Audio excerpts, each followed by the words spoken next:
Enchiladas Suizas are exquisite, and let me tell you something, the gorgeous amount of salsa, sour cream, and cheese is enough to make you dream about them. Hi everyone, and welcome to my kitchen. I hope you're ready. You have those aprons on because today we are making creamy, cheesy Enchiladas Suizas. They are amazing. But before we get started, don't forget to subscribe, like this video, and click the bell icon. Let's get started. First, we need to make the tomatillo salsa. In a large pot, add in half of a medium white onion, 3 serrano peppers, and you can add as many as you like or reduce the amount, whichever you prefer. We cannot forget the garlic, adding 3 peeled cloves and pour in enough water to cover all of the ingredients. Okay, I'm gonna need a little bit more water. Let me go get some. I used roughly 8 cups of water. At this point, you know the drill. Bring to a boil, then lower the heat until you reach a simmer and allow everything to cook through.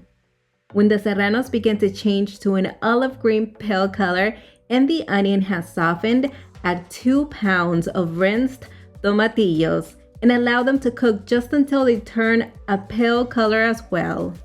The tomatillos are cooked and still whole. Remove the pot from the heat and allow them to rest in the water for about 10 minutes. Some may still have a vibrant green ring around the stem area, but don't worry, the color will change eventually. Meanwhile, we need to shred 4 cups of cooked chicken. You can cook your own or use a store-bought rotisserie chicken. Both options are great. You have seen me cook my own many times. Simply cook in boiling water with aromatics such as mint leaves, onion, garlic, cilantro, and tomatoes. Lightly salted, and once cooked, turn off the heat and let the chicken rest in the water for about 10 minutes so it remains juicy. Then remove and allow it to cool down. Also reserve 1 cup of the warm broth for later. Easy, right? I also have a video on how to make roast chicken. I'll leave the link in the description area especially for you. When it's all shredded into bite-sized pieces, sprinkle salt to taste. I did 1 teaspoon of kosher salt and mix it into the chicken. Then set aside until needed. The 10 minutes are up. Transfer all of the ingredients for the salsa to a heat-proof bowl and let them cool completely. Let's jump to the next ingredient, the cheese. I'm using 1 pound 2 ounces of Oaxaca cheese. It melts perfectly. It's mild in flavor and has a string-like texture. It is without a doubt the real deal. If you can't find Oaxaca cheese, you can use mozzarella instead. Oaxaca does come shaped into a ball, and I'm going to grate it. You could also shred it by hand. It's super easy, but may take a little bit longer. Now let's make the creamy tomatillo salsa, the best of the best. In a blender, add in the cooked tomatillos, onion, garlic, serranos, and 1 fresh raw garlic clove for an additional boost of flavor. Additionally, add in half of a bunch of cilantro and pour in a 1/4 cup of the warm chicken broth we reserved. Or if you don't have any, you can make use of the water we cooked the salsa ingredients in. Measure out 1 cup of Mexican cream and pour into the blender as well. Season with salt to taste. I added 1 teaspoon of kosher salt. Process until completely broken down and smooth. Seriously, it needs to be smooth and creamy. The reason why I reserved a cup of chicken broth but only used a 1/4 of a cup is because we don't want to add too much liquid and turn the sauce too runny. But we do want to have the broth on hand in case we need to thin it out a bit more. Having said that, I usually don't find it necessary. When ready, go ahead and set it aside. Now place a large pan over medium heat and add a generous amount of vegetable or even a smooth olive oil and allow it to get nice and hot but not smoking. What we're going to do is heat the corn tortillas as they pan fry to make them pliable. Fry each side for 10 seconds, 20 seconds total. Remember, we don't want to make them crunchy, just flexible. As soon as it looks ready, remove and add in the next one. Repeat the same steps until all 15 corn tortillas are done. At this point, preheat the oven to 350 degrees Fahrenheit, and we are ready to assemble the enchiladas. You are going to need an 11 by 16 baking dish, and I'll leave the link to this one in the notes. Pour in just enough salsa to cover the entire bottom of the dish. This looks gorgeous. Now bring in the fried tortillas. They should have slightly cooled. You don't want to handle them while still hot. Wait for them to become warm enough for you to work with them.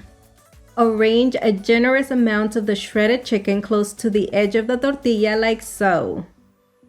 Then wrap the tortilla over the chicken and roll until you reach the opposite end. Transfer and neatly lay over the salsa seam side down. Repeat the same step and finish making the enchiladas. Remember to closely snuggle those enchiladas. Interestingly enough, Enchiladas Suizas or Swiss enchiladas have a somewhat debatable exact origin, but whether they are a product of Swiss influence due to the use of dairy or somewhere else, they sure are an amazing fusion without compromising the Mexican flavors in them. These enchiladas look awesome already, and we haven't even finished. Pour in more sauce until they are completely covered. Don't be scared because some of the sauce will get soaked by the tortillas. Reserve about 2 cups of the sauce for later. The rest goes in with the enchiladas. Now drizzle about half a cup of Mexican crema across the surface. This will add a layer of creaminess that's out of this world.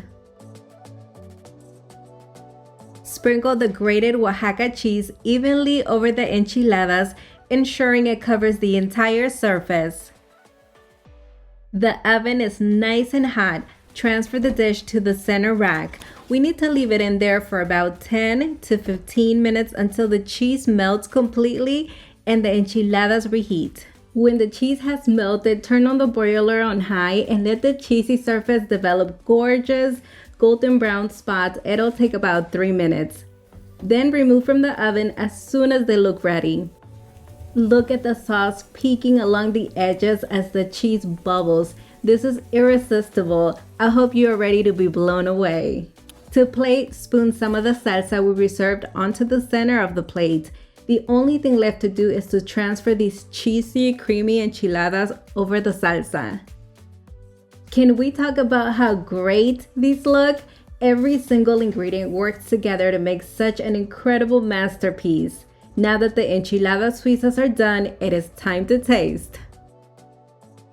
I am loving this. Look how gorgeous it looks. I'm ready to taste. Let's get some of that sauce in there. That's a big bite. I'm in trouble. All right.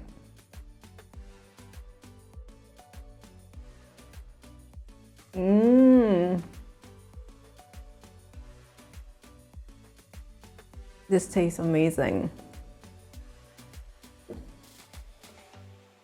Now you must know, I love Tomatillo. I just love everything about it. The tangy flavor, I think is my favorite part. So good. It pairs really nice with the cream and the cheese. I mean, you just have to try it yourself. You're gonna love this.